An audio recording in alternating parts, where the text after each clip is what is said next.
네, 하나님 말씀 보도록 하겠습니다. 요한계시록 12장 7절부터 17절까지의 말씀, 저 여러분이 한 절씩 교독하고 마지막 절을 합독하도록 하겠습니다.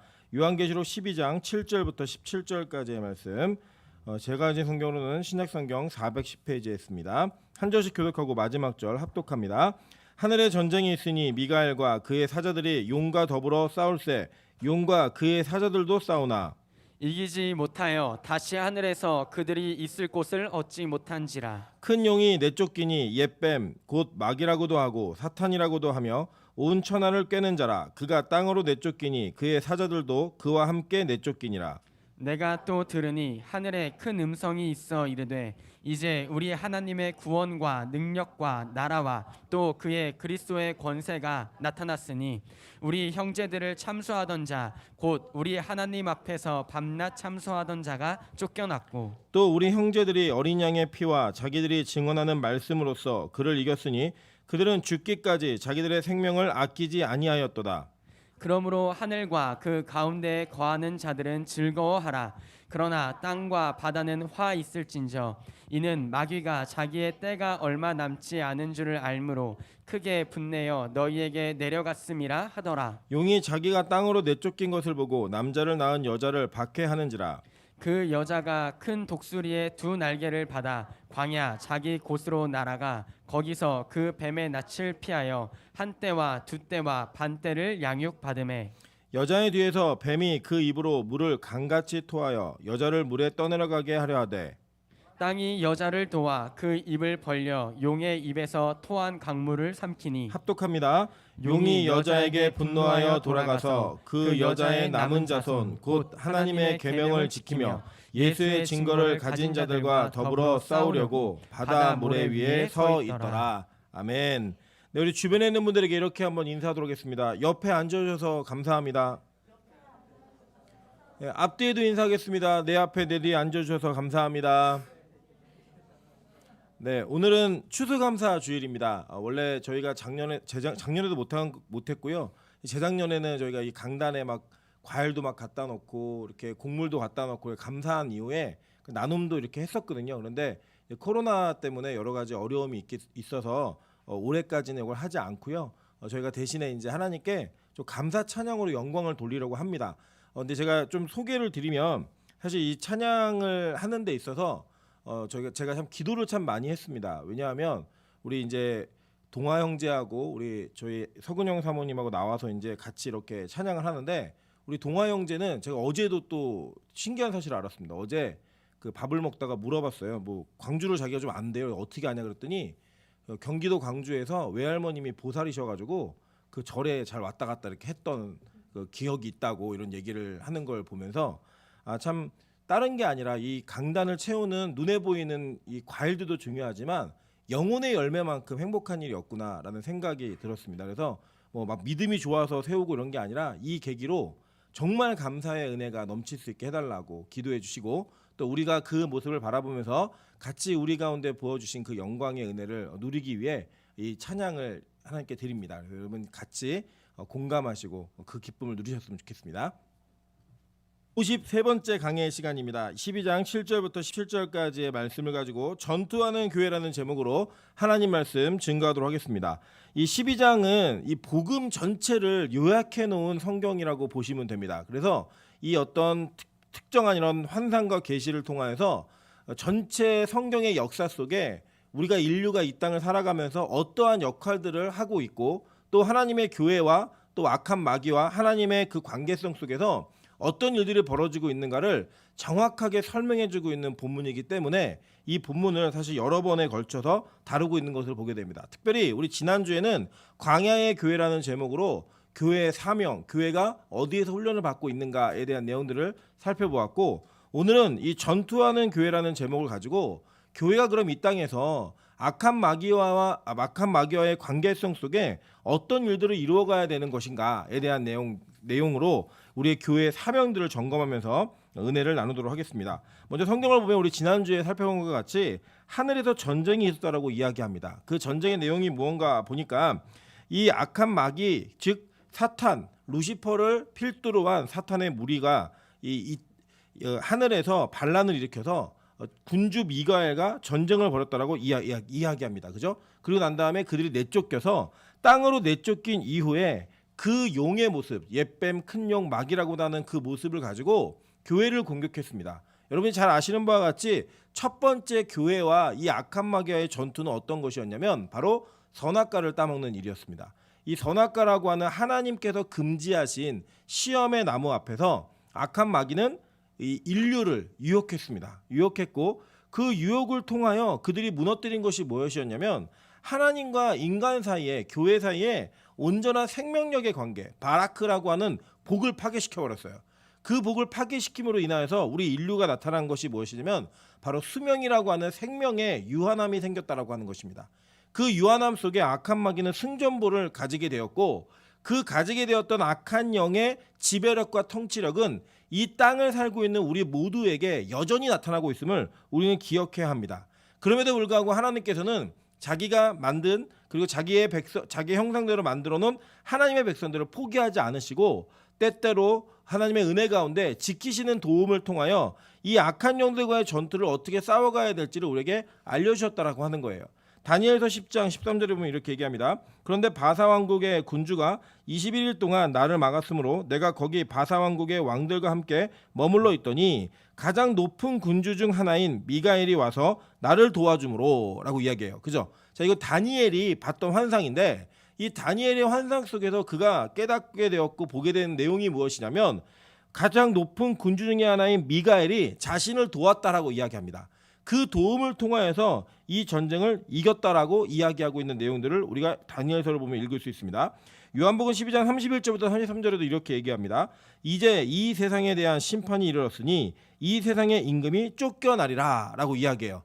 그러니까 이 하나님께서 예수님이 이 땅에 오셔가지고 하나님의 은혜를 통해 그 제자들을 가르치는 것 가운데 세상에 선포하는 내용 가운데 무엇을 이야기하셨냐면 이 세상의 임금이 쫓겨나게 될 것이다 라고 이야기했어요. 그죠? 그래서 이 당시에 이것을 들었던 사람들은 표면적으로 그럼 헤롯 왕이 쫓겨나는 건가? 로마가 무너지는 건가? 이렇게 이해할 수 있었지만 예수님의 본질적 메시지는 거기에 머무른 것이 아니라 이 땅의 권세를 잡고 있는 악한 마귀의 세력들이 모두 다 쫓겨나게 될 것이라고 이야기한 거예요. 그리고 실제로 하나님의 교회였던 제자들, 이 교회의 표상이었고 교회의 표징이죠. 구약에는 12지파였고 신약에는 12사도잖아요. 그죠? 이 12사도를 통하여서 하나님이 일을 하셨는데 이 악한 마귀의 세력이 그들에게 의해서 무너지는 것들을 경험하게 하셨습니다. 볼게요. 누가복음 10장 17절부터 20절입니다. 70인이 기뻐하며 돌아와 이르되 주여 주의 이름이면 귀신들도 우리에게 항복하더이다. 예수께서 이르시되 사탄이 하늘로부터 번개같이 떨어지는 것을 내가 보았노라. 내가 너희에게 뱀과 전갈을 밟으며 원수의 모든 능력을 제어할 권세를 주셨으니 너희를 해칠 자가 결코 없으리라. 그러나 귀신들이 너희에게 항복하는 것으로 기뻐하지 말고 너희 이름이 하늘에 기록된 것으로 기뻐하라 하시니라 라고 이야기해요. 자, 여기 보면 우리 창세기 때 타락으로 인해 상실되어진 생명력이 회복되는 게 보여지죠. 하늘에 기록된다. 하늘에 있는 이 기록되는 이름이 성경에서 우리 요한계시록 뭐라고 배웠죠? 생명책이잖아요. 그죠? 생명책에 기록된다는 거예요. 이 생명책에 기록된 자들은 어떤 일이 벌어지는 거죠? 마지막 심판 때에 그들의 죄가 면제를 받고 칭의를 얻음으로 말미암아 그들 가운데 일어나는 일이 뭐냐면 그 죄로부터의 자유함을 얻게 됩니다. 그죠? 그 자유함을 얻어지는 결과가 뭐예요? 영원한 생명의 관계로 들어가게 된다라는 거예요. 그러니까 이 악한 마귀가 처음에 우리를 유혹해서 교회를 유혹해서 무너뜨려버리고 끊어버렸던 생명력, 영원한 생명력이 어떻게 이어지게 되는 거예요? 이 전쟁을 예수의 이름으로 승리함으로 말미암아 다시 우리에게 유효하게 된다라고 하는 것을 이미 신약은 우리에게 설명해주고 있다라는 거예요. 그런데 지금 이것은 앞으로 일어난 일들에 대한 이야기입니다. 물론 천국이 우리 안에 예정되어 있죠. 그죠? 하나님이 하나님의 백성으로 선택한 자들을 선택하셨어요. 그리고 그 선택 속에서 하나님의 계획들을 이루어 가시는 겁니다. 자, 그러면 여러분 지금 천국 백성이에요, 아니에요? 백성이시죠? 자신이 없으세요? 천국 백성이에요, 아니에요? 백성입니다. 우리는 왜냐하면 우리는 지금 하나님의 계획과 통치 가운데 부르심을 입은 자들이에요. 그 부르심을 입은 자들이기 때문에 종국에는 지금은 어떤지 모르지만 종국에는 하나님의 백성으로 건진 받을 거라고 믿고 있는 거예요. 자, 그런데 지금 여러분의 스스로의 모습을 보면 내가 천국 백성 같아요, 안 같아요? 안 같다는 거죠. 이게 이제 우리의 삶과 하나님의 계획 가운데 있는 이 아이러니, 거리감이에요. 거리감, 괴리감이 있는 거예요. 그래서 여러분 믿으세요. 하나님은요, 지금도 그리고 앞으로도 영원까지 하나님의 백성들을 끝까지 책임져서 만들어 가실 겁니다. 그래서 자신의 특수한 방법이든 일반적인 방법이든 어떠한 방법으로도 하나님께서는 반드시 여러분을 하나님의 백성으로 만들어 내실 거예요. 그게 하나님의 열심이고 하나님의 의지예요. 그래서 여러분, 우리가 믿는 건 뭐냐면 하나님을 믿는 겁니다. 나 자신을 믿으면 우리 천국 갈 수 있어요, 없어요? 못 가요, 여러분. 우리가 믿는 건 하나님의 은혜가 우리 가운데 있고 이 전쟁이 우리 안에 승리로 이어질 것을 믿는 거예요. 근데 잘 보세요. 아직 우리는 그 새하늘과 새 땅이 우리에게 임하진 않았어요. 그죠? 그건 언제 임해요? 주님이 다시 오시는 날에 임하는 거예요. 다시 오시는 날에 임하는 거기 때문에 우리는 그 새하늘과 새 땅을 기다리며 사는 존재입니다. 그러면 이 기다리는 시간 동안에 우리에게는 영적인 전쟁이 있어요, 없어요? 있어야 돼요, 여러분. 왜 있어야 되는지 설명을 드릴게요. 만약에 우리가 정말 구원받지 못한 마귀의 백성이면 마귀가 우리를 공격할 필요가 있어요, 없어요? 없어요. 자기 말 잘 듣는데요. 뭐 마귀가 시키는 대로 다 하는데요. 우리가 왜 마귀의 전쟁과 그들의 그 계획에 반항을 하고 저항을 하고 믿음으로 부르짖며 싸워야 되고 그런 일이 어디 있어요? 필요 없죠. 마귀의 백성인데, 마귀의 자식인데요. 그런데 보세요. 우리가 이 땅을 사는 동안에 마귀는 누가 구원받았는지 몰라요. 우리도 몰라요. 사실 우리가 구원의 확신이라는 것도 우리 안에 믿음 생활을 온전하게 하기 위한 어떤 하나님의 계획을 믿는 신뢰에 대한 마음이지, 구원의 확신이 구원은 아닙니다. 왜냐? 구원의 확신은 하나님의 계획과 다를 수 있다는 거예요. 가끔 보면은 이런 애들 있거든요. 자기 되게 예쁜 줄 알아요. 자기 되게 잘생긴 줄 아는데 실제로 그래, 안 그래요? 안 그런 거 있잖아요. 객관적으로는 안 그런데 주관적으로만 믿는 게 있단 말이에요. 그리고 가끔 보면은 되게 날씬한데도 막 다이어트 해야 된다 그러고 막 이런 애들이 있거든요. 주관적인 게 강하기 때문에 믿음도 마찬가지입니다. 믿음이 있다라고 여러분 확신하신다고 하더라도 천국의 심판대 앞에 갔을 때 어떤 일이 벌어질지 아무도 몰라요. 그래서 마귀는 하나님의 백성, 즉 하나님의 계획과 통치 가운데 있는 것들이 조금이라도 보이면 뭘 하냐? 공격을 하는 거예요. 무너뜨리기 위해서, 자신의 백성으로 확신 있게 삼기 위해 그 마귀가 같이 무적행에 갈 사람들을 모으는 거예요. 지금 자기 운명이 뭔지 알기 때문에 몸부림을 치면서 한 교회라도 무너뜨리기 위한 노력을 하는 겁니다. 왜 그런 줄 아세요? 마귀는 이미 성공해본 경험이 있기 때문이에요. 하와를 유혹해서 성공해본 경험이 있기 때문에 그 마귀의 유혹은 계속됩니다. 언제까지? 주님 오시는 그날까지. 그래서 이 땅을, 하나님의 나라를 기다리며 살고 있는 이 땅의 백성들에게는 필연적으로 영적 전투의 현장이 있을 수밖에 없다는 거예요. 그 현장이 없는 사람은 마귀는 내버려 두는 거예요. 무시하는 거예요. 야, 쟤는 공격하지 않아도 이미 내 말 잘 듣고 있는데, 이미 내가 시키는 짓 다 하고 있는데. 그런데 우리가 믿음으로 살려고 노력하면 시험이 온다, 안 온다? 온다는 거예요, 여러분. 그리고 우리가 좀 반대죠. 그죠? 예수 잘 믿으면 일이 잘 풀리고 아무 걱정 없을 줄 알았는데, 예수를 좀 믿을라 하니까 무슨 일이 벌어져요? 영적 공격이 들어오고, 좀 더 헌신하려고 하니까 뭐 몸에 아픔이 있고 건강에 어려움이 생기고 막 재정에 어려움이 생기고 막 이런 일이 막 벌어지는 거예요. 왜냐? 악한 마귀는 우리가 하나님의 백성처럼 사는 것을, 하나님의 백성으로 사는 것을 너무나 싫어하기 때문입니다. 그런데 보면요, 이 땅 가운데 어떤 전쟁이 이루어지냐면 이 악한 마귀가 아주 적극적으로 역사 속에 교회를 공격하던 때도 있었어요.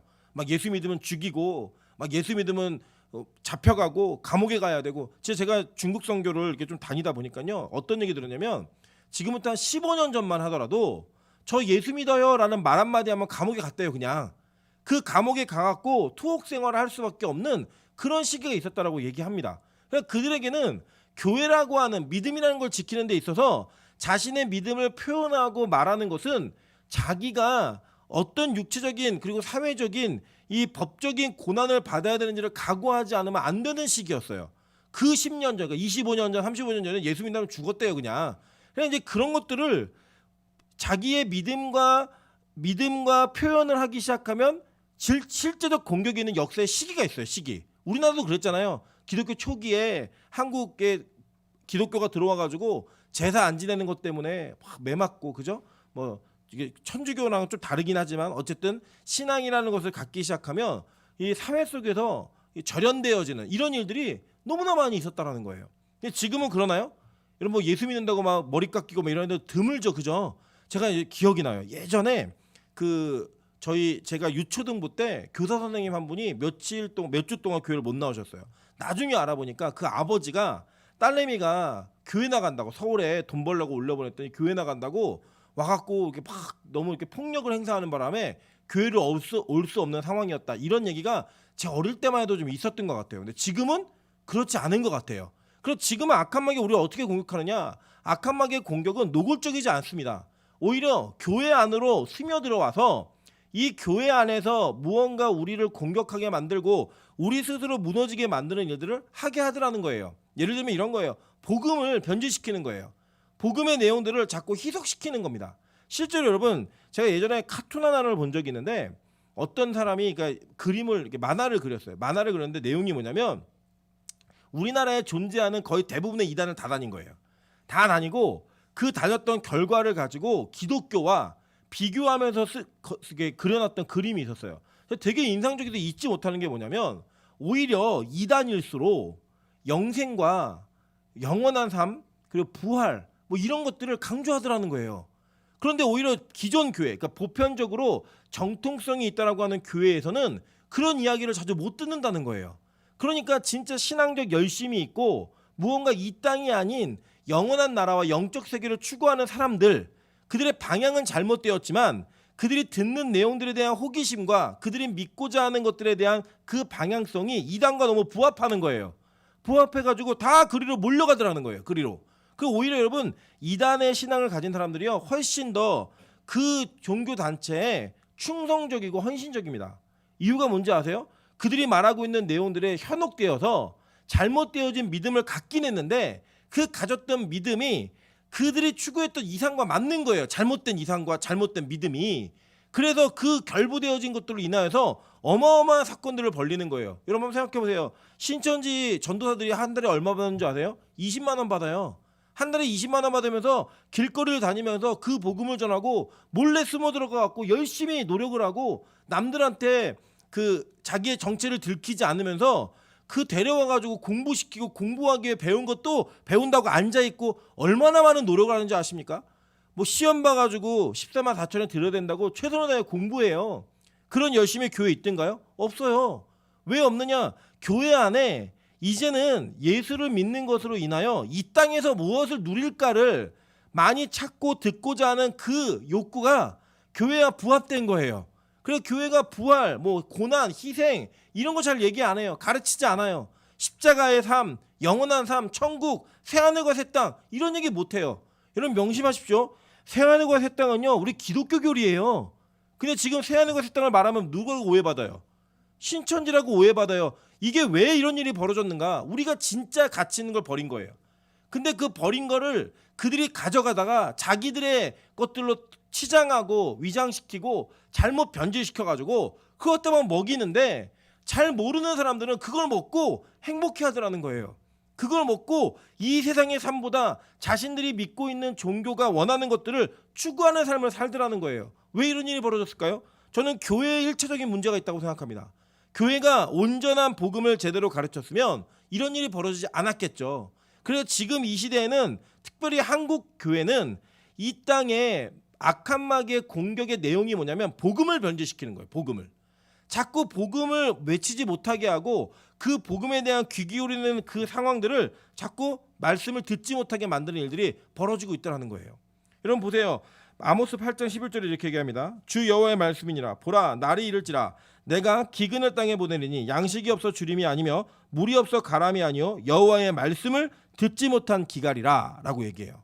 여러분 이 시대만큼 말씀을 편하게 많이 들을 수 있는 시대가 어디 있어요?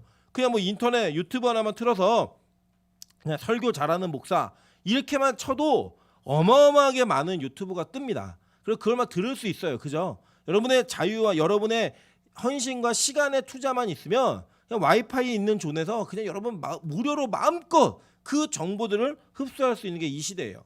여러분 옛날에 어땠는지 아세요? 옛날에는요 우리 그 뭐 개화기 때 뭐 이 그 구한말 이때는요 복음이 들어와 가지고 교회에 막 이런 그 집회가 있다, 사경회가 있다 이러면 뭐 백리길 뭐 이렇게 걸어가지고 애 얻고 쌀 들고 막 갔어요. 그런데 가가지고 모여가지고 일주일 동안 먹지도 씻지도 제대로 못하면서 말씀 들으며 그렇게 살았다고요. 그때는 하나님의 말씀을 그렇게 사모하고 막 말씀이 아침 9시 시작해갖고 저녁에 막 6시 이렇게 끝나도 움직이지 않고 그 자리에 들었다니까요. 근데 지금은 어때요? 지금은 막 30분만 넘어도 이상하다 그러고 우리 교회 1시간씩 막 설교하면 교회 너무 설교 길다 그러고 드라마 1시간은 이게 여유 있게 보시잖아요. 그죠? 아쉽게 보고 막 끝나면 왜 지금 끝나 막 이러면서 요새는 또 뭐가 유행해요? 나 닮은 넌가? 뭐 저희 아내 또 뭐 보더라고요. 뭐 그런 거 보면서 그 드라마의 시간은 지루하지 않은데 말씀 시간은 지루한 거예요. 왠지 아세요? 우리가 하나님의 말씀을 듣지 못한 기갈이 무엇인지 정확하게 알지 못할 정도로 우리의 영혼이 병들어 있는 거예요. 한국 교회가 이 중요한 사실을 놓치고 있는 거예요. 그러다 보니까 우리의 영혼에 진짜 필요한 것이 무엇인지 우리 잘 모르더라는 거예요. 그래 여러분 보세요. 예수 믿는 사람들끼리 모여가지고 얘기해도 맨날 먹는 얘기, 뭐 노는 얘기, 뭐 어디 가면 뭐가 좋다더라, 뭐가 맛있다더라 이런 얘기가 주로 이루어져 있지. 뭐 말씀이 은혜로웠다, 뭐 지난주 주일 말씀 생각나니, 뭐 제목도 제대로 기억 못하는 이런 일들이 우리는 실제로 벌어지고 있는 거예요. 목사님들도 뭐 만나면 마찬가지인 것 같습니다. 만나면 뭐 교회 복음 이야기 이런 거 하기보다는 뭐 어디 갔더니 누가 뭘 사줘서 맛있다더라, 뭐 이런 먹는 이야기, 먹는 게 참 이게 대단한 게 힘이 있는 것 같아요. 힘이. 물론 이제 우리 교회도 이제 반찬 가게를 하시는 분들이 계시니까 맛있는 집을 소개해야죠. 소개는 하지만 그게 우리 대화의 주가 되면 안 된다라는 거예요. 근데 과연 우리가 무엇을 하고 있는가? 악한 마귀는 이렇게 우리를 무너뜨리기 위한 계략을 짜고 있는 거예요. 그래 보세요. 디모데후서 4장 3절부터 4절에 이렇게 얘기합니다. 때가 이르니 사람이 바른 교훈을 받지 아니하며 귀가 가려워서 자기의 사욕을 따를 스승을 많이 두고 또 귀를 진리에서 돌이켜 허탄한 이야기를 따르리라 라고 얘기해요. 이게 말세의 모습이라는 거예요. 왜요? 악한 마귀가 교회를 공격하고 있기 때문에, 악한 마귀가 그 교회에 대한 여러 가지 전투와 공격을 이루고 있기 때문에 이렇게 일이 벌어지는 거예요. 자, 그래서 땅은 악한 마귀에게 지배와 통치를 당하고 있는 곳처럼 보이는 것 같아요. 그런데 놀라운 일이 뭐냐면 이 여자, 즉 아이를 낳은 남자 아이를 낳은 여자를 공격하기 위한 용의 공격 방법이 뭐였죠? 물을 쏟아내는 거였죠, 입에서. 근데 그 토한물을 삼켰던 게 땅이에요. 그러니까 뭐냐, 이 땅은요 인간의 죄로 인해 저주를 받았어요. 그죠? 그래서 가시와 엉겅퀴를 내게 하나님이 저주하셨습니다. 그래서 이 남자가 열심히 일을 하지 않으면 먹고 살 수 없고, 일을 해도 옛날만큼 수확을 거두지 못해요. 그랬던 그 땅이 하나님의 은혜 가운데 하나님의 역사하시기 시작하면 회복의 일들이 보여진다는 거예요. 그래서 이 물을 삼키는 게 뭐였어요? 땅이 물을 삼키는 거예요. 땅이. 그래서 실제로 이렇게 땅이 하나님의 일들을 대언하는 일들이 구약에도 종종 나타납니다. 민수기 16장 30절부터 33절입니다. 만일 여호와께서 새 일을 행하사 땅이 입을 열어 이 사람들과 그들의 모든 소유물을 삼켜 산채로 스올에 빠지게 하면 이 사람들이 과연 여호와를 멸시한 것인 줄을 너희가 알리라. 그가 이 모든 말을 마치자마자 그들이 섰던 땅바닥이 갈라지니라. 땅이 그 입을 열어 그들과 그들의 집과 고라에게 속한 모든 사람과 그들의 재물을 삼키매 라고 이야기해요. 그죠? 여러분 잘 보세요. 이 우주 만물 가운데 악한 마귀를 통틀어서 모든 영역 속에 하나님의 통치가 없는 곳은 없어요. 하나님이 허용했기 때문에 이런 일들이 벌어질 수 있는 거예요. 뭐 예를 들면 우리 인간 세계에 전쟁과 뭐 범죄 현장들 막 이렇게 있잖아요. 그런 걸 보면서 우리는 하나님이 뭐 하셨나라고 우리는 가끔 물을 때가 있지만, 명심하시면 하나님은 본인의 뜻과 계획이 있기 때문에 하나님께서 이 모든 것들을 허용하신 겁니다. 우리가 그걸 다 설명하지 못할 수도 있어요. 다 깨달을 수 없을 수도 있어요. 그러나 분명한 것은 하나님은 그렇게 까닭 없이 이유 없이 하신 일은 없다는 거예요. 그리고 하나님의 통치가 필요하고 자신의 의지와 주권으로 이 모든 것들을 주관하실 때는 그 저주받았던 땅까지도 하나님의 뜻을 행하는 그런 일들로 이루어질 수 있다라는 거예요. 그걸 뭐라고 얘기하느냐? 회복이라고 얘기하는 거예요. 하나님의 회복. 그래서 이 온전한 회복이 이루어지는 날이 언제냐? 바로 주의 통치가 이 전 우주 가운데, 우주 만물 가운데 완전하게 이루어지는 재림의 때, 그때에는 어떤 것도 하나님을 대적하거나 하나님의 뜻에 거스르는 것처럼 보이거나 어떤 것도 그 하나님의 계획을 불순종하는 일이 없이 모든 일들이 하나님의 은혜 가운데 통치로 이루어진다는 거예요. 거기에 누구도 속해 있는 거예요? 저와 여러분도. 그래서 그날이 되면 우리가 죄를 지을 수 있다 없다? 없어요. 첫째는 하나님의 절대적 주권이 그것을 허용하지 않아요. 두 번째는 우리가 이 땅에서 사는 동안에 불순종의 삶이 얼마나 힘들고 괴로운지를 깨달은 거예요. 그래서 그 통치가 임하게 되면 그 임한 통치 속에 우리는 영원한 안식과 하나님의 생명력의 관계인 복의 관계, 바라크의 관계가 너무나 좋다라는 걸 깨달아 그걸 벗어나지 않기 위해 우리가 자발적으로 죄와 싸우는 이런 일들이 벌어지게 된다는 거예요. 자, 그런데 보세요. 이 땅을 사는 동안에 마지막에 이루어지는 그날은 너무 좋은데 우리가 이 땅을 사는 동안에는요, 그 일이 아직 이루어졌다 안 이루어졌다? 안 이루어졌어요. 그래서 여러분 안에 전쟁이 있는 거예요. 그래서 교회가 이 땅을 살면서 악한 마귀와의 연속적인 전투를 해야 하는 곳입니다. 그래서 여러분, 교회는요 본질적으로 전투 공동체입니다. 교회는 우리의 상처를 위로만 하고 평안을 주기 위해 뭐 복된 이야기만 하고 이런 곳이 아니에요. 그게 필요 없다는 게 아니에요. 필요합니다.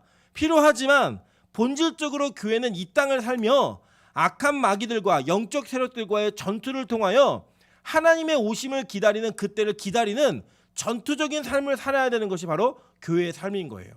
그리고 여러분, 이러한 정신을 교회 조직 안에 제일 잘 표현한 단체가 어디냐면 구세군이에요. 구세군 아시죠? 우리 구세군 그러면 보통 이제 크리스마스에 막 종만 치고 이 그 뭐라 그래? 그 무슨 함이라고 그러죠? 딸랑딸랑 하는 거 이렇게 자선 낭비, 그죠? 자선 낭비하는 것을 구세군으로 여기시지만 실제로 구세군은요 교회 조직에서 이 성도들의 직분이 집사, 장로 이런 거 없어요. 계급이에요. 계급으로 이루어졌습니다. 계급으로 불러요. 이유가 뭐냐? 교회가 전투하는 공동체라는 거예요. 그래서 목사를 사관이라고 불러요. 사관. 예. 장교예요. 장교. 그 전투하는 공동체이기 때문에 직분 자체를 호칭을 아예 계급으로 만들었습니다. 군대 계급으로. 그리고 그분들은 이렇게 정장을 우리는 이렇게 그 양복을 입거나 저처럼 이렇게 생활한복을 입거나 이렇게 하는데 그분들은 이 제복 같아요. 옷이. 그런 제복을 입고 계급장 같은 걸 붙이고 예배를 드려요. 물론 그분들이 뭐 다 옳다는 게 아니라 그 전투하는 교회 공동체의 정신, 스피릿을 교회 조직 속에 심어놓은 거예요. 우리가 이 땅에 전투하는 공동체이고 이 땅을 전투하며 살아야 되는 그런 성도들이다라는 하는 사실을 잊지 않게 만드는 점에 있어서는 우리에게 시사하는 바가 있다고 생각합니다. 우리는요 인격적이고 뭐 친절하고 이런 것들, 호의적인 것들 이런 거 있어야죠. 그런데 그것만이 있는 곳이 교회가 아니라는 거예요. 교회는요 전투하는 공동체인 거예요. 여러분, 만약에 실제로 우리가 전투를 한다고 한번 생각해 보세요. 전쟁을 나가야 되는데 이 자리에 모인 사람들 중에 무기를 안 갖고 온 사람이 있다. 우리가 친절하게 대하겠어요? 아니에요. 무기 찾아와. 무기 찾아 얘기하는 거죠. 제가 이제 기억나는 게 저희 총신대학교 제가 학부생일 때 그 동작구청에서 학교를 가로지르는 도로를 내겠다 그래가지고 총장님을 포함한 전체 모든 전학생이 동작구청에 항의를 하러 시위를 갔던 적이 있어요. 그런데 저희는 이제 무폭력, 비폭력 이런 거를 하니까 저희가 완전히 당했어요. 왜 당했냐면 같이 기도하자고 눈 감고 기도하는 사이에 포위가 된 거예요. 네. 눈 뜨고 했으면 포위가 안 됐을 텐데 눈 감고 기도하는 사이에 완전한 포위가 됐습니다. 그래갖고 이 포위된 상태에서 저희가 이제 남자들이 밖에 이렇게 스크랩을 하고 여자들은 안에 이렇게 있는데 자꾸 막 이게 밀고 들어오니까 정경들이 밀고 들어오니까 뒤에 막 자매들이 막 난리가 난 거야. 막 소리 지르고 막 죽겠다 그러고 깔렸다 그러고 뭐 손발 뺐어 막 이러고 제가 앞에 있는 정경의 투구를 벗겼습니다. 벗겼더니요 어떤 일이 벌어졌냐면 그 정경들을 지휘하는 그 또 지휘관이 있겠죠. 그 지휘하는 분이 죽도를 가지고 그 투구를 뺏긴 사람의 머리통을 빡 때리면서 너는 전쟁했으면 벌써 죽었다고 빨리 투구 찾아오라고. 그때 그 병사가 그 정경이 투구 좀 주세요. 투구 좀 주세요. 너무 울부짖는 바람에 제가 그걸 주다가 끌려 나왔어요. 잡혀가지고. 네, 그랬던 경험이 있습니다. 그러니까 여러분 무기를 가져오지 않았다. 무기를 현장에서 잃어버렸다. 난리가 나는 거죠. 어떻게 그렇게 친절해요? 친절할 수 없어요. 전투할 준비가 안 돼 있다. 막 졸면 어떻게 해요? 여러분 전쟁 시에요. 전투병이 졸고 있고 보초병이 졸고 있으면 그 전쟁 끝난 겁니다. 지는 거예요 완전히. 그래서 교회는 우리 자신의 영혼이 전투적인 삶을 유지할 수 있도록 일깨우는 일들을 반드시 필수적으로 고정적으로 해야 되는 사역 가운데 하나인 거예요. 교회는요 전투적인 교회입니다. 전투하는 교회여야만 합니다. 그런데 그 전투의 대상과 전투의 방법이 뭔가 성경 우리에게 명확히 알려주고 있어요. 로마서 7장 23절입니다. 내 지체 속에서 한 다른 법이 내 마음의 법과 싸워 내 지체 속에 있는 죄의 법으로 나를 사로잡는 것을 보는도다 라고 얘기해요. 우리 안에 계속 전쟁이 있다는 거예요. 어떤 전쟁이에요? 여러분 아시겠지만 이건 율법과의 전쟁인 거예요. 율법주의적 사고와 이 생각이 내 안에서 계속 나를 붙들고 그 율법주의가 나를 끌어내릴 때 우리는 성령의 법으로 그것과 싸워야 된다는 거예요. 전투해야 된다는 거예요. 그래서 여러분 율법주의와 하나님의 은혜의 삶은 복음은요. 종이 한 장 차이입니다. 종이 한 장 차이. 너무 먼 거리면요. 이게 한번 여길 벗어나면 끝날 것 같은데 동전의 양면처럼 붙어 있는 듯해요. 그래가지고 내가 순간 잘못하는 생각이 들어오는 순간 우리 율법주의자가 돼요. 다시 이걸 돌려놓으면 복음으로 사는 것 같은데 어느 순간 또 놀려져 있어요. 그게 바로 우리의 삶이더라는 거예요. 그래서 이 땅을 사는 동안 여러분이 뭐와 싸워야 되는가? 이 율법주의와 싸워야 된다라고 성경은 우리에게 얘기하고 있다는 거예요. 계속 볼게요. 빌립보서 1장 29절부터 30절입니다. 그리스도를 위하여 너희에게 은혜를 주신 것은 다만 그를 믿을 뿐 아니라 또한 그를 위하여 고난도 받게 하려 하심이라. 너희에게도 그와 같은 싸움이 있으니 라고 이야기해요. 여러분 고난 그러면 좋으세요 안 좋으세요? 예를 들어 여러분 뭐 예전 같은 경우는 이렇게 1월 1일 날 이렇게 말씀 뽑았잖아요. 신년에 다 뽑았는데 고난을 받아라. 그러면 어떻게 해요? 먹죠 그냥 딴 거 뽑으려고. 예, 막 복이 있다, 뭐 잘 될 거다, 창성하리라, 창대하리라 이런 건 좋아하는데 고난이라는 단어가 들어가면 우리 어때요? 벌써 찝찝해요. 예, 고난이라는 단어 자체가 우리에게 응답으로 주어질 때 우리가 느끼는 우리 안에 불편함이 있다고요. 불편함. 그게 뭐예요? 우리가 싸워야 될 대상인 거예요. 그래서 바울이 이렇게 얘기합니다. 너희가 내 안에서 본 바요. 이제는 내 안에서 듣는 바니라 라고 얘기해요. 너 봤잖아. 내가 어떻게 싸우는지. 내가 어떻게 고난을 받고 있는지 들었잖아. 그게 싸우라는 거예요. 그래 여러분 적어도 교회에 사역자들과 중직자들은요. 고난받는 삶이 무엇인지를 보여줄 수 있는 여러분의 신앙의 여정이 있어야 합니다. 그 싸움이 있어야 되는 거예요. 그래야지만 그 고난의 싸움을 통하여 성도들에게 어떻게 싸우라고 얘기해 줄 수 있는 거예요. 예. 제가 오늘도 어떤 자매에게 이렇게 얘기했어요. 1월 달에 잠 못 자겠네요.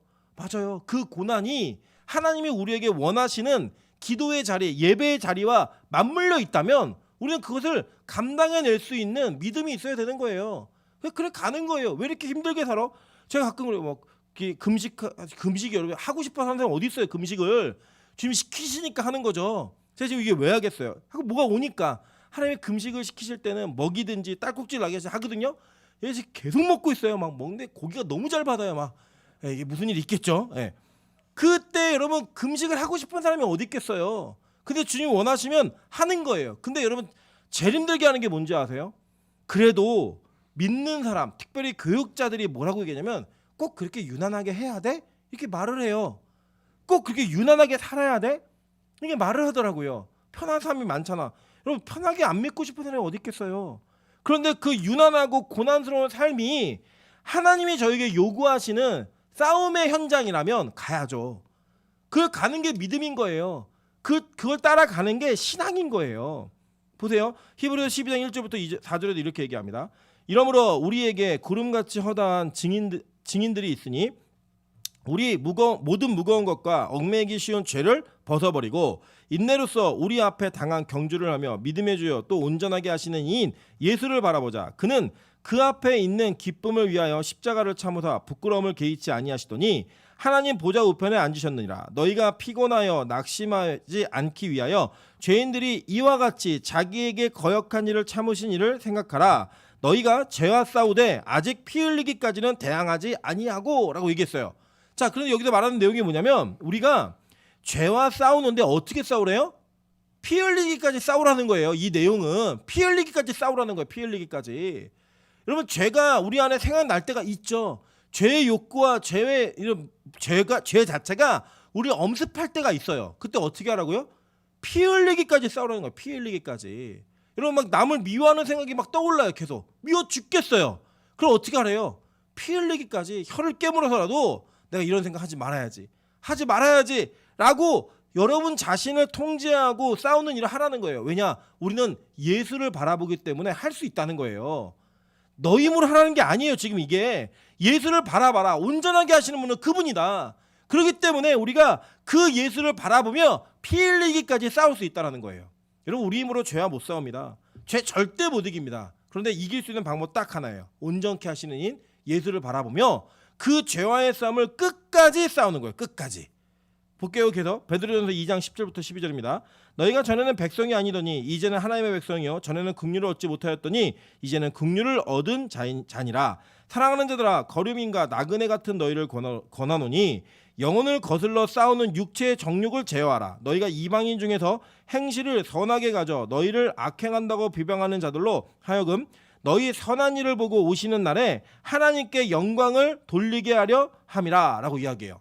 여러분 가끔 보면 그런 생각 들지 않으세요? 뭐 이렇게 세상에 모든 향락과 모든 즐거움과 쾌락을 다 누리며 사는 사람들을 바라보면서 부러울 때 있지 않으세요? 부러울 때? 사실 저는 이제 그런 유혹이 좀 없는 편이에요. 어떤 유혹이냐면 술에 대한 유혹이 좀 없는 편이에요. 왜냐하면 저는 술을 마셔본 경험이 한 번도 없어요.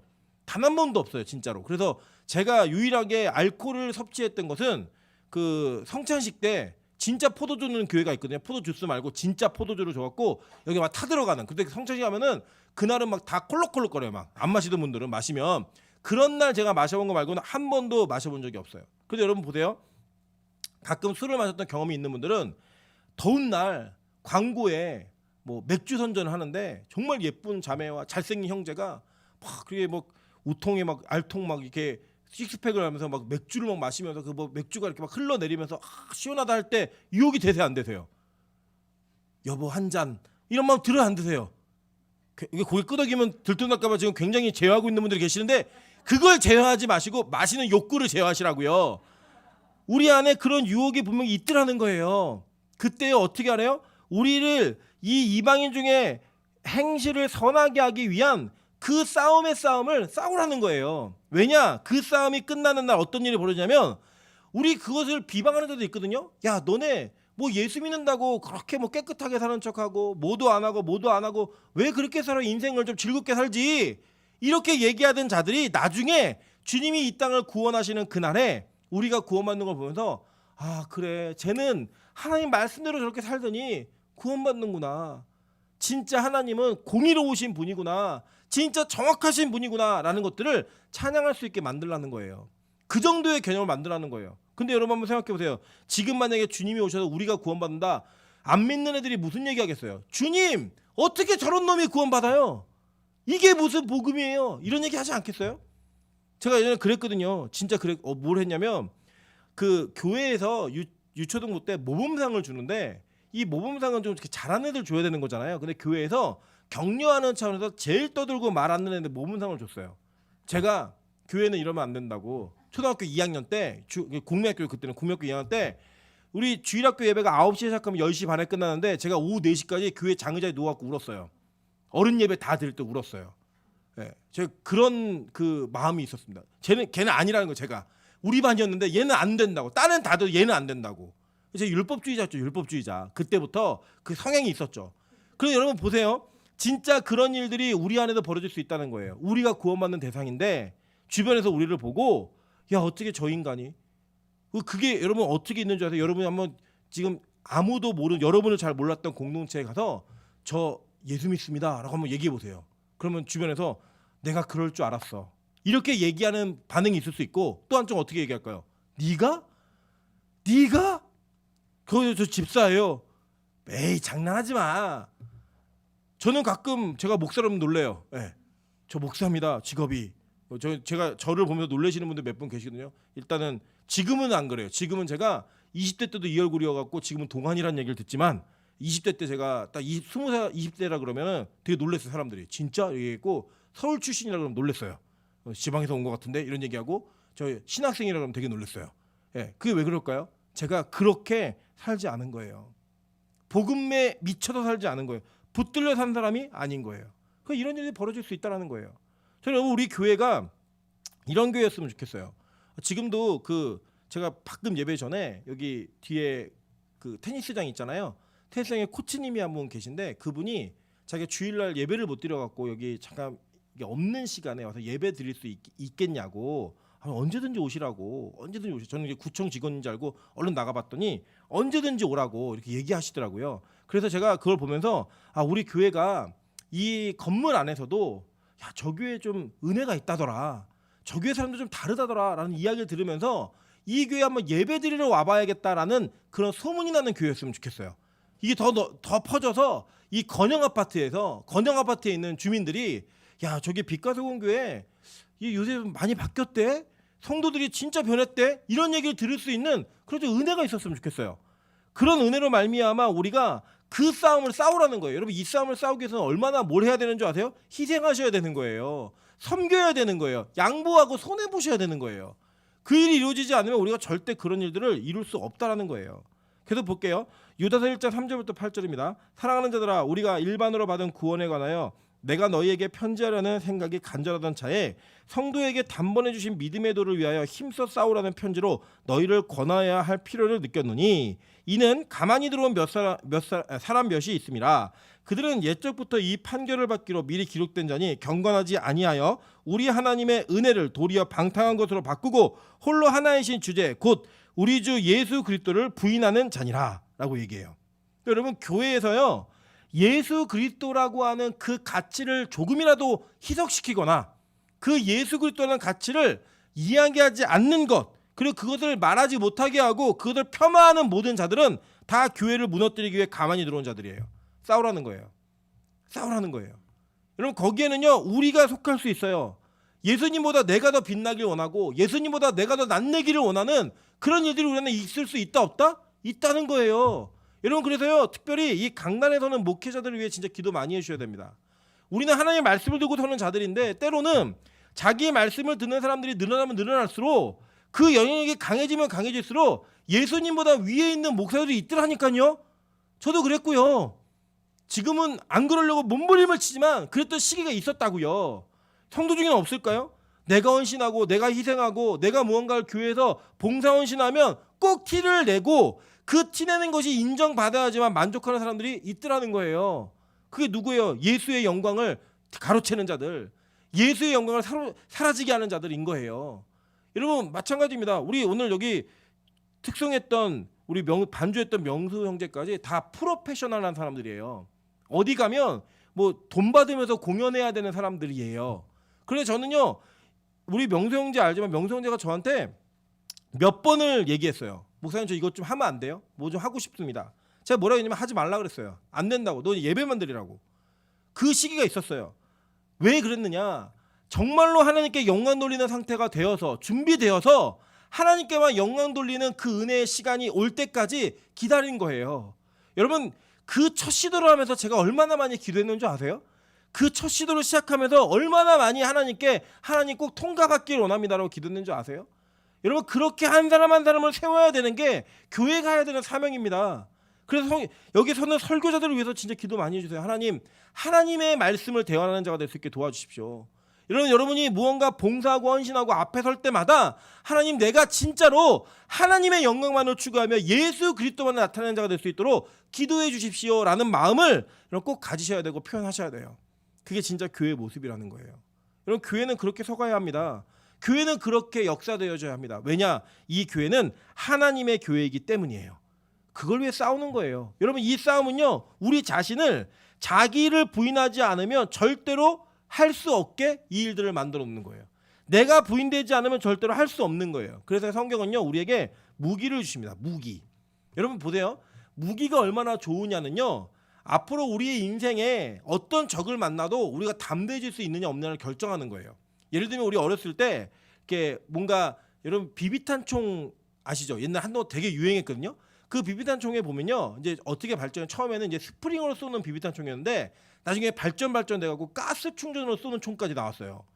사거리가 얼마나 긴지 제가 중학교 때 친구들이랑 비비탄 총 싸움을 하는데 제가 우연히 사촌 형에게 그 가스 충전하는 총을 얻었거든요. 무서울 게 없어요. 무서울 게. 쟤네들은 제 뭐 20m 이 정도 와야지 사거리 하나 들어오는데 저는 뭐 2배가 되는 거리를 막 쏘면서 다니니까 무서울 게 없는 거예요. 무서울 게. 여러분 진짜로 이 땅을 사는 동안에 영적인 무기가 들려지면요. 그 들려진 무기로 인하여 악한 마귀가 두렵지 않을 수 있다는 거예요. 여러분 귀신이 두렵지 않을 수 있는 능력이 있는 성도 교회 되시기를 축원합니다. 그 비결을 지금부터 알려드릴게요. 성도의 무기가 뭔가. 고린도후서 10장 4절부터 6절입니다. 우리의 싸우는 무기는 육신에 속한 것이 아니요 오직 어떤 견고한 진도 무너뜨리는 하나님의 능력이라. 모든 이론을 무너뜨리며 하나님을 아는 것을 대적하여 높아진 것을 다 무너뜨리고 모든 생각을 사로잡아 그리스도에게 복종하게 하니 너희의 복종이 온전하게 될 때 모든 복종하지 않는 것을 벌하라고 준비하는 중에 있노라라고 얘기해요. 자, 우리의 싸우는 무기는 어디에 속한 게 아니래요? 육신에 속한 게 아니라는 거예요. 그렇다면 여러분이 육신에 속한 어떤 것을 준비한다 할지라도 악한 마귀에 싸워 이길 수 있다 없다? 없어요. 아무 의미 없는 거예요. 그러면 진짜 무기는 뭐냐면 어떠한 견고한 진이라도 무너뜨리는 하나님의 능력이 필요하다는 거예요. 그래서 그 능력이 뭐냐? 뒤에 보니까 하나님을 아는 것이라는 거예요. 하나님을 아는 것. 하나님을 아는 것만큼 우리는 싸울 수 있는 거예요. 자, 예를 들어 볼게요. 제가 저희 아내하고 초기 결혼 초에 결혼해 갖고 3개월을 어떻게 싸웠냐면 지옥이 따로 없구나라는 생각할 정도로 치열하게 싸웠습니다. 정말로. 막 집도 나가고요. 막 차에서도 자고 막 별일이 많았어요. 다 얘기하면 또 여러분 또 시험 드실까 봐 다 얘기 못 하지만 뭘 상상해도 그 이상이었어요. 뭘 상상하셔도. 왜 그랬느냐? 서로 몰랐기 때문에 그랬어요. 저는 저희 아내가 이런 걸 싫어한다는 걸 몰랐어요. 제가 가끔 호칭으로 야 이런 호칭을 잘하거든요. 저희한테 야 그랬더니 내가 야냐고 왜 야라고 부르냐고. 근데 저희 집은 야라는 게 호칭이고 저희 어머니가 야 임철 일로 와봐 이게 그 부르는 게 전혀 이상하지 않았어요. 근데 저쪽 집안은 야라고 부르는 게 싸울 때만 부르는 거예요. 야 부르는 게 제가 모르니까 야 이렇게 있죠. 그때 뭐 이 새끼야 이렇게 나오더라고요. 이거 얘기 안 되는데 야 하니까 더 큰 게 오더라고요. 이게 우리 아내 모르니까 저는 저희 아내가 그렇게 추위를 많이 타는지 몰랐어요. 그래서 전 추운 게 좋아요. 지금도 저는 선풍기 틀고 있고 이거 틀까 봐 되게 겁이 나는데 이게 저희 아내는 안 틀면 안 되는 거예요. 저는 신혼여행이 너무 힘들었습니다. 지옥이었어요 저에게는. 왜 그랬느냐? 저희 아내는 태국으로 여행을 갔는데 선풍기 바람도 쐬면 아픈 거예요. 저는 어떻게 했어요 거기가? 잘 모르니까 야 나 잠깐만 에어컨 틀면 안 돼? 5분 틀다가 오빠 추워 죽겠어. 그럼 또 그 5분 끄고 샤워를 9번 했습니다. 다른 의미에서 정말 더운 밤을 보냈어요. 진짜로 너무 더워가지고 잠을 잘 수가 없는. 왜요? 몰랐으니까. 이제는요 서로 다투는 일이 많이 줄어들었어요. 첫째는 하나님의 은혜 가운데 예배라는 공통되어진 헌신의 자리가 생겼고요. 두 번째는요 서로를 알기 시작했어요. 아 이렇게 얘기하면 싫어하는구나. 이렇게 얘기하면 이거는 상대에게 그냥 모욕감을 주는 일이구나 라는 것들을 알기 시작하면서 그 행동을 조심하고 고치기 시작한 거예요. 여러분 그러면서 관계가 너무나 좋아졌어요. 전 지금도 물론 목사기 때문에 그럴 일은 없겠지만 전 다시 태어나도 저희 아내랑 결혼할 겁니다. 결혼을 한다면 저희 아내랑 할 거예요. 근데 여러분 보세요. 우리 인생에 하나님을 아는 것만큼 우리가 죄와 싸울 수 있어요. 하나님을 아는 것만큼 우리가 하나님의 기뻐하시는 일들을 할 수 있어요. 저는 이 땅에 많은 교회와 성도가 무너지는 이유 중에 하나가 뭐냐면 하나님을 몰라요. 하나님을 모르니까 하나님이 기뻐하시지 않는 일들을 서슴없이 하는 거예요. 하나님이 원하지 않는 일들을 열심히 해놓고 기쁘지 하나님 기쁘죠. 우리가 그거를 강요하고 있는 거예요. 하나님 내가 부자 되면 기쁘죠. 하나님 내가 높은 위치에 올라가면 기쁘죠. 내가 막 하나님 내 사람들이 나를 부러워하고 나를 이렇게 막 선망하는 이런 대상이 되면 하나님 기쁘죠. 이렇게 우리는 그것을 위하여 요구하고 있는 거예요. 하나님 아니라니까요. 하나님은요 여러분과 대화하길 원하시고 여러분이 하나님을 아는 것을 원하시는 거예요. 아는 것을. 그게 바로 하나님이 우리에게 들려주시는 무기라는 거예요. 무기. 그래서 여러분 하나님을 아는 것만큼 여러분 무기가 생깁니다. 요한일서 5장 4절부터 8절에 이렇게 얘기합니다. 무릇 하나님께로부터 난 자마다 세상을 이기느니라. 세상을 이기는 승리는 이것이니 우리의 믿음이니라. 예수께서 하나님의 아들이심을 믿는 자가 아니면 세상을 이기는 자가 누구냐? 이는 물과 피로 임하신 이시니 곧 예수 그리스도시라. 물로만 아니요 물과 피로 임하셨고 증언하시는 이는 성령이시니 성령은 진리니라 라고 얘기했어요. 그죠? 자 여기서 뭐라고 얘기하면 믿음이 있는 자마다 세상을 이긴대요. 승리할 수 있대요. 근데 그 믿음의 내용이 뭐냐? 예수께서 하나님의 아들이심을 믿는 거예요. 그러니까 여러분 뭐 악한 마귀 있다고 믿습니다 이렇게 쭉 나가는 게 아니에요. 여러분이 그냥 예수 그리스도를 하나님의 아들로 온전히 믿는 그 순간 여러분에게는 이 세상에 그 어떤 것도 대적할 수 없는 무기가 생기시는 거예요. 그 무기를 가지고 싸우시는 거예요. 근데 여러분의 예수는 어떤 예수님이에요? 병 고쳐주고 은행장이고 여러분 원하는 것 들어주는 소원 수리해주는 판사 정도의 개념이라면 여러분 예수님이 하나님의 아들이신 걸 믿는 게 아니에요. 우리가 예수님이 하나님의 아들이신 믿음은 뭐냐? 이 땅에 하나님께서 보내신 아들이시고 이 땅의 구세주이심을 온전히 믿는. 그리고 또 여기 뭐가 나왔죠? 물과 피로 임하신. 그죠? 그 뒤에 뭐예요? 성령, 이 모든 것들이 동시적으로 이루어지는 것들이라는 것을 믿으면서 그 예수 그리스도를 온전하게 이해했을 때 여러분에게 뭐가 들리는 거예요? 승리가 들려지는 거예요. 그게 믿음이라는 거예요. 그게 믿음. 교회를 안 빠지고 나오고 뭐 헌금을 얼마 했고 이게 믿음이 아니라 진짜 믿음은 뭐냐? 예수 그리스도가 하나님의 아들이심을 믿는 것. 그게 진짜 믿음이라는 거예요. 그래서 여러분 성경을 아셔야 돼요. 배우셔야 돼요. 여러분 그 구체적인 믿음이 생기면 이런 대상에 대한 구체적인 믿음이 생기면 어떤 무기가 장착되어지는지 보도록 하겠습니다. 고린도후서 12장 7절부터 10절입니다. 여러 계시를 받는 것이 지극히 크므로 너무 자만하지 않게 하시려고 내 육체의 가시 곧 사탄의 사자를 주셨으니 이는 나를 쳐서 너무 자만하지 않게 하려 하심이라. 이것이 내게서 떠나가게 하기 위하여 내가 3번 주께 간구하였더니 나에게 이르시기를 내 은혜가 내게 족하도다. 이는 내 능력이 약한 데서 온전하여 짐이니라 하시니라. 그러므로 도리어 크게 기뻐함으로 나의 여러 약한 것들에 대하여 자랑하리니 이는 그리스도의 능력이 내게 머물게 하려 함이라. 그러므로 내가 그리스도를 위하여 약한 것들과 능력과 궁핍과 박해와 곤고를 기뻐하노니 이는 내가 약한 그때 강함이니라 라고 얘기해요. 여러분 뭐라고 얘기하냐면요, 지금 바울이 자기 육체에 가시가 있었대요. 그걸 뭐라고 표현했냐면 사탄의 사자라고 표현했어요. 얼마나 힘들었으면, 얼마나 괴로웠으면. 바울은요 여러분 죽은 사람도 살렸고요, 바울이 가는 곳곳마다 병이 났고 심지어는 안진병이 일어나고 이런 초자연적 기적들이 너무나 많았던 그 사역자였습니다. 근데 그 사역자에게 누구나 다 알 수 있는, 보면 알 수 있는 사탄의 가시와도 같은 육체의 아픔이 있었어요. 얼마나 부끄러웠겠어요. 여러분 생각해 보세요. 남들의 육체를 다 고쳐주고 안진병 일으키는 자가, 이게 보통 이거 안질이라고 얘기하거든요. 안질? 보통은 일반적으로 정확히는 않지만 정황상 그래 보여요. 설교하다가 막 눈에 진물이 질질 흐르고 뭐 대화할 때도 눈에 막 진물이 흘러갖고 절대 사랑과 온전한 시간들을 가질 수 없을 정도의, 사람들이 보면 왜 이렇게 힘들지? 그 자신도 너무 힘들어서 하나님 이것 좀 고쳐주세요라고 3번이나 하나님께 간구할 정도로 그런 아픔이 있었다는 거예요. 근데 하나님 뭐라 그러는지 아세요? 내 은혜가 내게 족하다. 그렇게 얘기하시면서 이는 내 능력이 약한 데에서 온전하여 짐이라 라고 얘기한 거예요. 여러분 보세요. 만약에 이 바울이 하나님을 온전하게 신뢰하지 못했으면 그 뒤에 뭐라고 얘기했을까요? 하나님 이게 무슨 능력이에요? 이런 창피가 어디 있어요? 내가 얼마나 많은 일을 하는데, 내가 얼마나 많은 병자를 고쳤는데 내 인생이 이래요?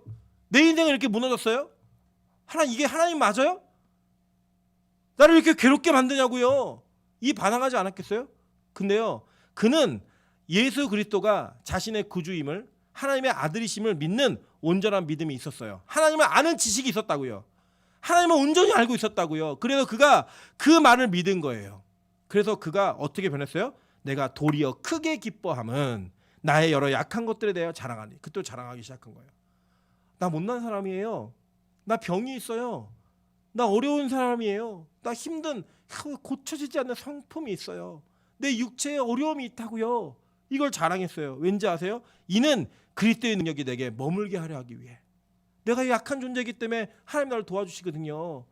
그래서 나는요 더 온전해진 사람이고요, 더 능력 있는 사람이에요 라고 말해요. 그래서 뭐라고 얘기해요? 이는 내가 약한 그때 강함이니라.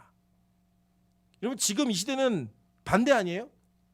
예수님을 팔아가지고, 예수님을 이용해가지고 내가 무언가 남들보다 강한 걸 갖고 싶어하고 강한 것을 추구하는 것이, 그것이 기도라고 생각하는 여러분 안에 기도에 대한 개념이 있잖아요. 어떻게든 열심히 기도해서 뭔가 얻어내야지, 어떻게든 열심히 기도해서 내가 원하는 것들을 이루어내야지.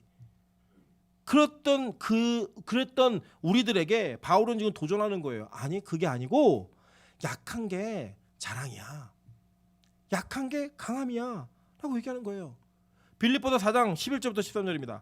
내가 궁핍함으로 말하는 것이 아니라 어떤 형편이든지 나는 자족하기를 배웠노니 나는 비천에 처할 줄도 알고 풍부에 처할 줄도 알아. 모든 일 곧 배부름과 배고픔과 풍부와 궁핍에도 처할 줄을 아는 일체의 비결을 배웠노라. 내게 능력 주시는 자 안에서 내가 모든 것을 할 수 있느니라 라고 얘기해요. 우리가 보통은요 맨 마지막 구절만 기억하세요. 그래갖고 이걸 어디 이용하시냐면, 하나님 내가 능력 주시는 안에서 내가 모든 것을 할 수 있습니다. 서울대. 하나님 내가 능력 주시는 안에서 내가 모든 걸 할 수 있습니다. 하나님 100억. 하나님 내가 능력 주시는 안에서 모든 걸 할 수 있습니다. 성도 10,000명. 이걸 얘기하는 게 믿음인 줄 알아요. 여러분 성경은요 그 문맥을 절대 무시하셔도 안 됩니다. 이 문맥은 뭔지 아세요? 바울이 이렇게 얘기하는 거예요. 야, 내가 가난하기 때문에 이런 얘기하는 거 아니다. 내가 진짜 빌어먹기 때문에 이런 얘기하는 거 아니야. 내가 어떤 형편에 있든지 나는 자족하는 걸 배웠어. 하나님이 나에게 비천의 철도 알게 하고 풍부에 있기도 할 줄 알고 모든 것을 다 경험하게 하셨어.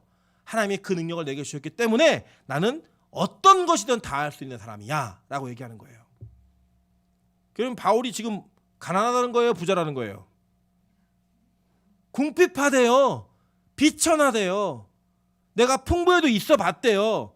그런데 배부름과 배고픔과 풍부함과 궁핍의 모든 것을 감사함으로 대할 수 있는 일체의 비결을 배웠대요. 능력 주시는 자 안에서. 여러분, 추수감사절이 어떻게 보면 교회가 막 추수감사절을 너무 크게 하면 상처받는 성도도 있으실 것 같아요. 내가 2년 동안 얼마나 힘들었는데 아직도 힘들고 앞으로 더 힘들 것 같은데 무슨 감사는 감사야 젠장. 지들끼리 축제하고 앉아있네. 이런 마음 드시는 분들이 있으실 거예요. 2년 동안 여러분 계속 아팠던 분도 있고요. 2년 동안 계속 어려웠던 분도 있고요. 2년 동안 일생의 가장 어려운 시기를 겪는 사람들도 계셨을 거예요.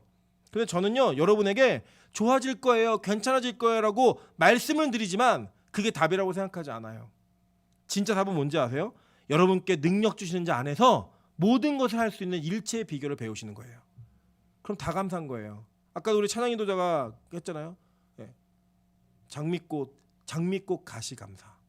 그죠? 그 가시도 감사한 거예요. 응답하신 것 감사, 응답 안 하신 것도 감사. 이유가 있으시겠죠. 시집 간 것도 감사, 못 간 것도 감사. 장가 간 것도 감사, 못 간 것도 감사. 돈을 번 것도 감사, 못 번 것도 감사. 이유가 있으시겠죠. 그걸 감사할 수 있는 모든 감사가 여러분에게 주어주신 능력, 무기라는 거예요. 무기.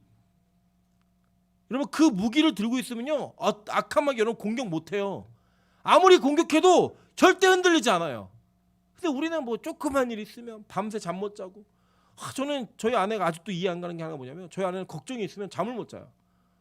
불편해요. 저는요, 어떠한 걱정이 있어도 잘 자요. 어차피 해결 안 되는데 밤새 고민하는데 뭐가 해결되겠어요? 자는 거예요. 그냥 자고 일어나서 새 정신이 들면 또 문제가 해결되는 경우도 있고, 안 돼도 주님 뜻이 있겠지. 그럼 그냥 가는 거예요. 그래서 저는 저희 둘째가 마음에 들어요. 저희 찬수는 예민해갖고 문만 있으면 막 코 맥힌다고 일어나갖고 코 뚫어달라, 물 떠와라 막 그런데, 저희 둘째는요, 뭐 반사도 없이 대자로 뻗어 자요. 애가 흔들어도 몰라요, 깨워도 몰라요. 그게 여러분 어떤 상황에도 처할 수 있는 일체의 비결을 배운 자의 모습인 거예요. 목욕을 시켜도 자니까요. 배가 고파도 자고, 뭐가 묻어도 자고. 여러분, 저는 우리 교회가 그런 교회 되길 주님으로 축원합니다. 아무리 큰 일이 있어도 아무 일도 없는 것처럼, 집에 어떤 일이 있어도 괜찮은 것처럼 그렇게 사는 거예요. 그럼 마귀가 여러분 공격 못해요. 그러다가 보면요, 여러분 어떤 일이 벌어지냐면 최후의 결전이 있습니다. 최후의 결전. 이 결전은요, 우리가 성도들의 삶을 살다 보면 이 마지막 날에 분명히 이 싸움이 끝난 날이 있다고요. 여러분, 남자들이 군대를 어떻게 버티는 줄 아세요? 제대할 날을 기다리며 버텨요. 들어가는 날부터 언제 제대하지? 이걸 기다리며 버텨요. 그래서 나중에 막 한 달 남으면 떨어지는 낙엽도 피하면서 막 얘기하는 거예요. 물론 저는 경험해보진 않았어요. 저는 소집의 제가 있었기 때문에 저는 이제 끝난 날, 출근 안 한 날이 언젠가 이걸 셌어요. 맨날 세면서 언제면 안 갈 수 있다, 언제면 안 갈 수 있다. 여러분, 이 영적 전투가 끝나는 날이 있다고요. 영원히 끝나는 날. 계시록에 약속돼 있어요. 계시록 16장 14절부터 16절입니다.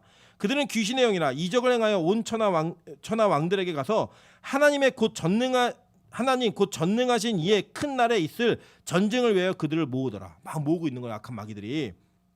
보라, 내가 도둑같이 오리니 누구든지 깨어 자기 옷을 지켜 벌거벗고 다니지 아니하며 자기의 부끄러움을 보이지 아니하는 자는 복이 있도다.